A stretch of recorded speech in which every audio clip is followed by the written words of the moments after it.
Hi, welcome to our channel where we share the most intriguing stories. When biologist Aidan Sloan inherits 300 acres of untouched forest, he thinks he's found peace until a powerful HOA sets its sights on his land. As pressure mounts and threats close in, Aidan must fight back or risk losing his family's legacy to greed and deception.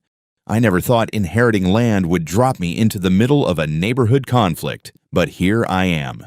My name is Aidan Sloan. I'm 39, and I'm a biologist who's always been more at home in the woods than in a boardroom. My grandfather left me nearly 300 acres of forest land when he passed, along with the house he built by hand before World War II. This house isn't some flashy mansion. It's an old two-story with creaky floors, a wide front porch, and a roof I've patched more times than I can count. But it's home.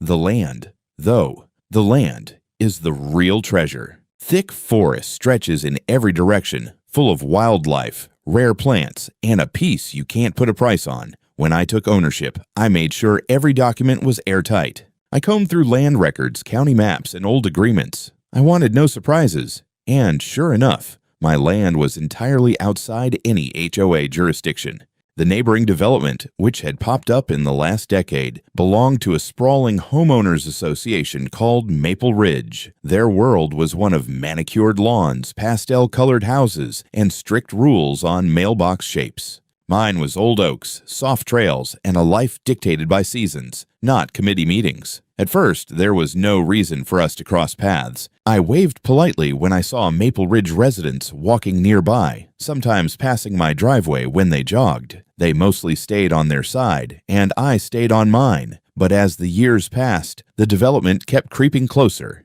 More houses, more streets, more lights cutting into the night sky. It felt like the edge of their world was pressing up against mine, as if they were holding their breath, waiting for the right moment to lean in. I kept to myself, working on environmental surveys, studying local flora, and occasionally publishing papers. The forest was my laboratory and sanctuary all at once. But I wasn't blind to the subtle signs of change. More cars on the nearby roads, more hikers wandering too close to my boundary, the occasional drone buzzing in the distance. I brushed it off as the price of living near a growing suburb, until the morning a group of people, led by a sharply dressed woman with icy eyes, appeared at my front steps. Her name was Alice Strange, and though I didn't know it then, she was the president of the Maple Ridge HOA. She didn't waste time with pleasantries. With a thin, predatory smile, she launched straight into what she called a development opportunity. According to her, Maple Ridge needed a direct corridor to the main highway, and the most logical path, as she called it, was right through my forest. 50 meters wide, cutting a line all the way up to the edge of my house. I stared at her, blinking in disbelief as she handed me a folder outlining the proposal. They were offering me $5,000. $5,000. To essentially surrender 76% of my land so they could plow a road through it. I remember feeling a rush of heat rise to my face, my pulse quickening. "This is private property," I told her, my voice steady but cold. "You have no right to ask for this." Alice tilted her head slightly, the corners of her mouth twitching into a small, sharp smile. "Oh, Mr. Sloan," she said softly. "We'll see who has the right." I stood there on the porch, coffee mug cooling quickly in my hand, as Alice Strange's words hung heavy in the air. Her entourage, 2 men in crisp suits and a younger woman with a clipboard, loitered just behind her, watching me with polite, expectant smiles. I glanced down at the folder she'd handed me, its cover embossed with the Maple Ridge HOA logo. Inside were glossy diagrams, maps, and what looked like an entire pitch deck explaining how their proposed corridor would benefit the entire community. I tried to control my breath. "Let me get this straight," I said slowly, looking Alice directly in the eye. "You want me to give up more than 3/4 of my private land for a community road I have no stake in?" Alice's smile didn't waver. "It's not about giving up, Mr. Sloan. It's about contributing to a greater cause. A fair exchange. Our appraisers believe the value of the land section needed for the corridor is around $5,000.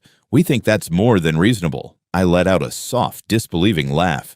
$5,000, I repeated, almost tasting the absurdity on my tongue. That wouldn't cover replacing my front gate, let alone the ecological value of that land. Her expression hardened slightly. "We're offering you a chance to cooperate now, in good faith. This project has the backing of Maple Ridge residents and our expansion committee. I'm sure you understand how growth works, Mr. Sloan. Holding on to underused land when the surrounding area is flourishing. Well, it's a bit short-sighted. I set the mug down on the porch railing, feeling my jaw clench. My land isn't underused. It's protected. It's been in my family since before your subdivision existed, and it's not for sale. Not for any price, and certainly not to pave over for a commuter shortcut. Alice's eyes flickered briefly, the only sign I saw of irritation, before she straightened her shoulders, smoothing her tailored jacket. "We'll see about that," she said softly. Then, as if on cue, the two suited men politely handed me business cards, murmuring pleasantries, and the young woman quickly scribbled something on her clipboard. Within moments, the delegation turned, walking back down my gravel driveway with smooth, practiced ease. I watched them climb into a black SUV parked just beyond my gate. Alice paused at the door, casting one final glance over her shoulder. Her smile was polite, but the glint in her eyes was anything but friendly. As the vehicle disappeared down the road, I felt a knot tighten in my stomach. I'd known people could be entitled. I'd read plenty of horror stories about HOAs, but I hadn't expected them to knock on my door with such brazenness, demanding a third of a century-old property like it was theirs for the taking. For the next hour, I paced the house, rereading the papers they'd left. There were preliminary sketches of the road, traffic flow estimates, even pre-approved contractor agreements. They were far more prepared than I'd realized, as if they assumed I'd just roll over at the first request. But they were wrong.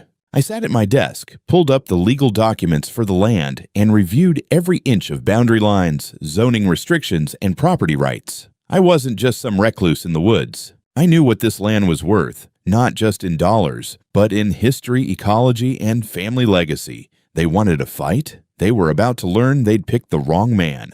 The first sign that things were escalating came just days later. I was walking down the driveway to check the mailbox when I noticed something strange near the entrance to my land. Two bright orange signs had been hammered into the ground right next to my gate. They read, "Temporary access restriction, authorized personnel only." At first, I thought the county had put them up by mistake, but the small print at the bottom revealed the Maple Ridge HOA logo. My stomach twisted. I yanked the signs out of the ground, heart pounding, and tossed them aside. On the drive back up, I noticed something else, a drone hovering just above the tree line. It made slow, lazy circles over my house, its little camera lens reflecting the afternoon sun. I stood frozen for a moment, then waved my arm sharply. The drone paused, then zipped away toward the Maple Ridge neighborhood. By the time I got back to the house, I was furious.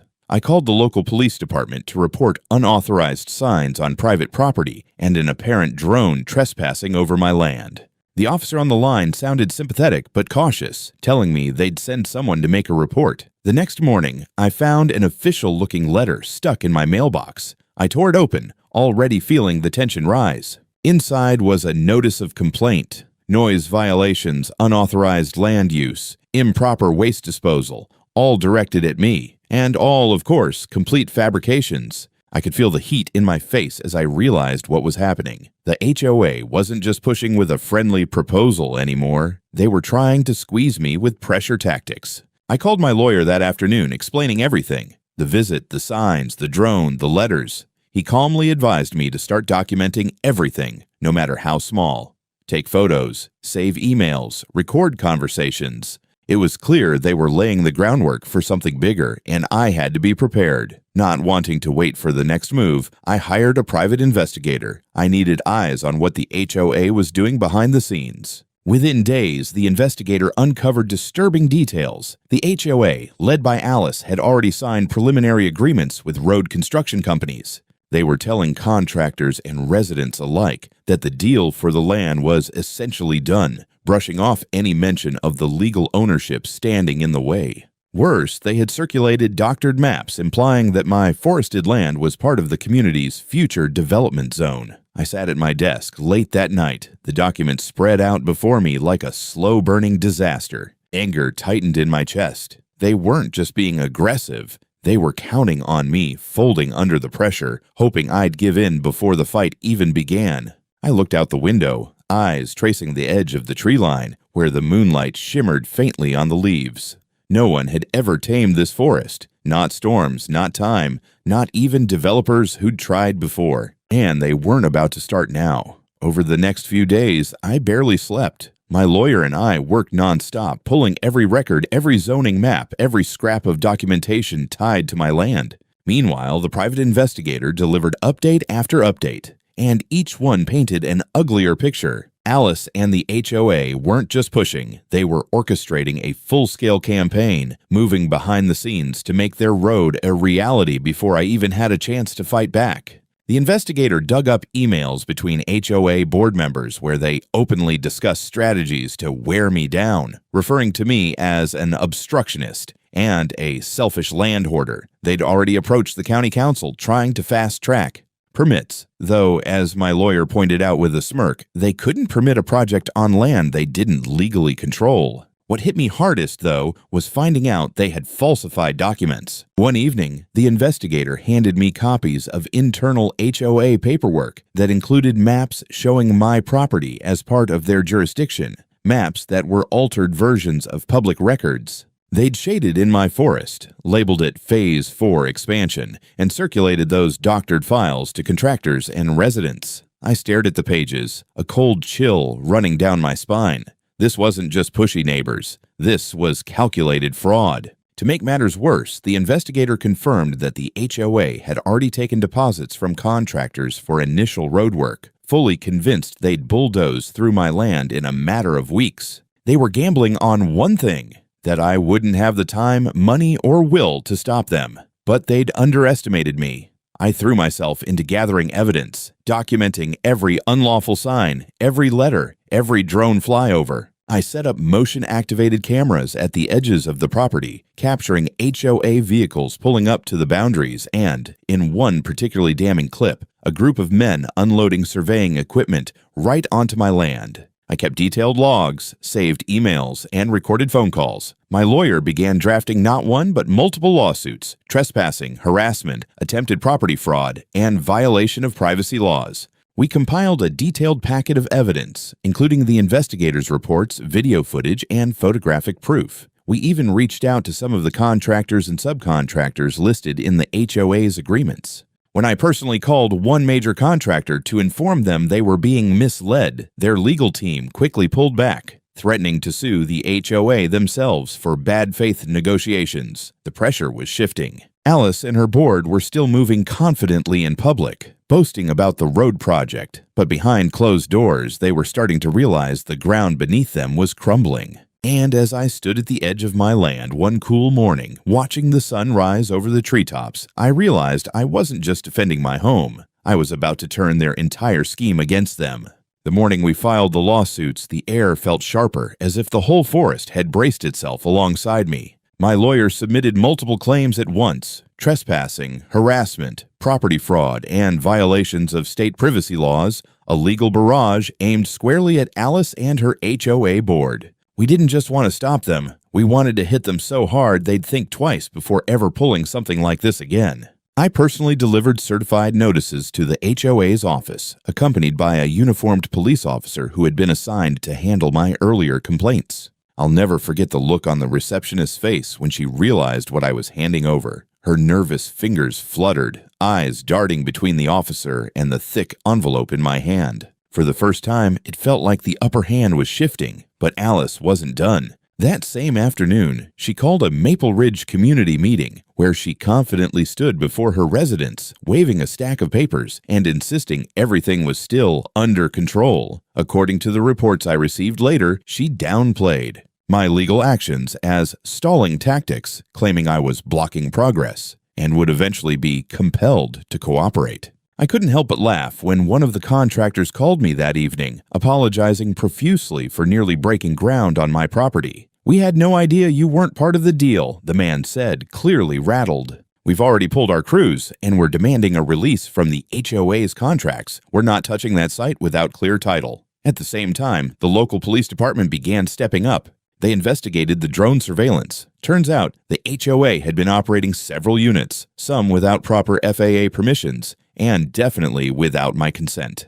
A couple of officers came out to the property, walked the perimeter with me, and shook their heads at the array of unauthorized signs, makeshift markers, and survey equipment scattered near my boundary lines. They took detailed statements, photographed everything, and opened a formal investigation. What surprised me most was how quickly word began to spread through the wider neighborhood. While Alice continued to posture, not all her residents were convinced anymore. A few Maple Ridge homeowners started reaching out quietly, expressing concern, even apologizing for the HOA's aggression. One middle-aged couple who lived closest to the boundary line left a handwritten note at my gate, thanking me for standing firm and admitting they hadn't realized just how underhanded their own association had become. Despite the small victories, the stress was relentless. I was juggling legal filings, police reports, and constant surveillance on my property. Nights were sleepless. I'd wake up at the slightest sound, half expecting another drone or some HOA-hired survey crew to show up under cover of darkness. But I knew this was the point where most people cracked, and I refused to be that person. This wasn't just a legal fight anymore. This was war, and I was all in. The day of the court hearing arrived like a storm cloud I'd been watching build for weeks. I put on my best dark blazer, the one that made me look slightly less like a forest hermit, and met my lawyer, Ben, outside the courthouse. He gave me a reassuring nod as we walked inside, his briefcase packed with meticulously organized evidence, the drone footage, the altered maps, the contractor contracts, the police reports. Inside the courtroom, the atmosphere crackled with tension. Alice sat at the opposite table, flanked by two HOA board members and a grim-faced attorney. She wore a sharp gray suit, her hair pulled into a severe bun, and a smile so thin it barely counted as polite. As we waited for the judge, I could feel her gaze flick toward me, daring me to flinch. I didn't. When proceedings began, Ben led with the strongest points, undeniable evidence that Maple Ridge HOA had engaged in repeated trespassing, harassment, and misrepresentation. He presented surveillance footage of survey crews stomping over my boundary lines, emails from contractors referencing deals they believed were secured, and photos of illegal signage posted on my land. The piece de resistance came when he unveiled side-by-side comparisons of the real property maps and the doctored versions the HOA had distributed. The difference was blatant. Even the judge arched an eyebrow. Alice's lawyer tried to push back, arguing that there had been a misunderstanding and a mutual interest in community development. But Alice couldn't keep her composure. As the judge pressed her attorney on the forged documents, she leaned forward and snapped, "It's not forgery, it's clarification. He should be part of our association. He's right next to us." The room fell into a stunned silence. Even her own attorney gave her a side glance, as if willing her to shut up. But Alice was unraveling. She stood up, pointing across the courtroom at me. "This man has been a problem from the start. He's selfish, hoarding land that could serve hundreds of families. The judge cut her off sharply, voice cold. "Ms. Strange, sit down. Now." From that moment, it was over. Ben didn't miss a beat, pressing the advantage. He reminded the court that no matter how much the HOA wanted expansion, private landowners couldn't be coerced, harassed, or defrauded into giving up their rights. He cited precedent cases, zoning laws, and even state-level protections for landowners facing eminent domain abuses, protections that absolutely did not apply to a homeowners association. By the time the judge issued his ruling, I felt lightheaded, almost disoriented by the weight of the moment. The court found in my favor on every count. The HOA's actions were declared unlawful. Alice's contracts with the contractors were invalid. The association was hit with civil penalties, including damages for harassment and privacy violations, totaling over $400,000. And, most satisfying of all, the judge formally recommended that the HOA board be investigated for internal misconduct. Alice didn't look so composed anymore. As the courtroom emptied, she stood stiffly, her shoulders squared, refusing to meet my gaze.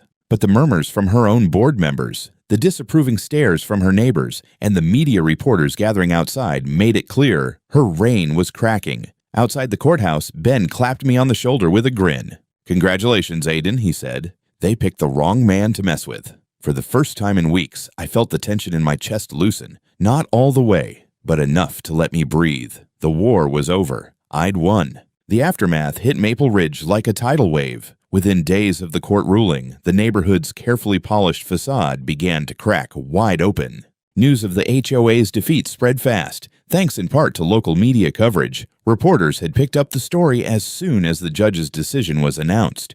Headlines like "Forest Landowner Crushes HOA Overreach" and "HOA President Under Fire for Illegal Expansion Scheme" circulated in online articles and on social media, stirring up a storm of local gossip. I watched it all unfold from my quiet porch, sipping coffee as residents trickled past the edge of my land, some shooting glances of curiosity, others looking downright embarrassed. It was surreal. For so long, I'd been the outsider, the quiet landowner at the edge of their growing development. Now, suddenly, I was the man who'd stood up to the HOA and won. The real collapse began within the HOA's own ranks. Residents, furious over the lawsuits and the massive fines the association now owed, called for an emergency board meeting. My investigator, who still had a few sources inside Maple Ridge, fed me updates. Homeowners were demanding answers, questioning how their fees had been wasted on a reckless power grab. Alice, once untouchable, was now cornered. Facing angry neighbors and the threat of internal audits, she resigned within a week, her resignation letter terse and unapologetic. But the damage went deeper. Contractors, eager to avoid litigation, filed claims against the HOA for breach of contract. City officials, embarrassed by their earlier silence, launched their own review into Maple Ridge's permit requests, uncovering irregularities far beyond just my case. Suddenly, the community's reputation, once sleek and enviable, was tarnished. For me, the most immediate change was peace. I installed a tall, solid fence along the key points of my boundary line, complete with security cameras and clear signs. Private property, no trespassing. Violators will be prosecuted. It wasn't about shutting people out. It was about making it unmistakably clear that this land wasn't up for negotiation. Surprisingly, a few of the Maple Ridge residents reached out personally in the weeks that followed. Some left letters at my gate, apologizing for their association's behavior. Others, braver, came up to introduce themselves properly, thanking me for standing up to what they described as years of creeping overreach. One elderly man even brought over a bottle of whiskey and simply said, "You did what the rest of us were too scared to do." Still, I kept my guard up. I knew how fast public sentiment could swing, and I wasn't about to let my land be anyone's bargaining chip again. What mattered most was that the legal line had been drawn, firmly, unmistakably, and publicly. For Alice and the HOA board, the case became a cautionary tale, whispered among suburban circles about what happens when you push too far. For me, it was a hard-earned victory, but also a reminder, sometimes, to protect what matters, you have to stand up and make damn sure they know you won't back down. Weeks slipped into months, and the sharp tension that had gripped my chest for so long began to dissolve, like a storm that had finally blown itself out. The forest around my house, once shadowed by the threat of bulldozers and survey markers, was peaceful again. I could hear the rustle of the trees without imagining machinery on the horizon.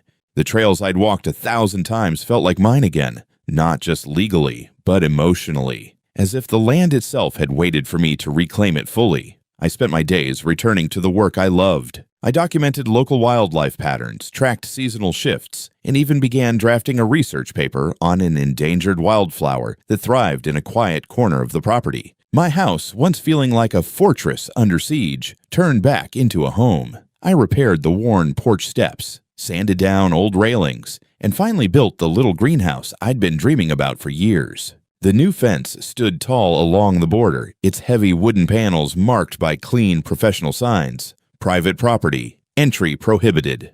Attempted land grabs will be met with legal action. Every time I walked past it, I felt a small flicker of satisfaction. Not spite, not triumph, just a quiet, steady reassurance that I had protected what mattered. From time to time, I still saw the residents of Maple Ridge. Some avoided eye contact, ducking their heads when they passed. Others, especially the ones who'd privately thanked me, offered polite waves or brief nods. The HOA, now under new leadership, seemed determined to keep its head down, focusing on repairing internal trust after Alice's disastrous fall. I didn't care much what they did, as long as they left me and my land alone.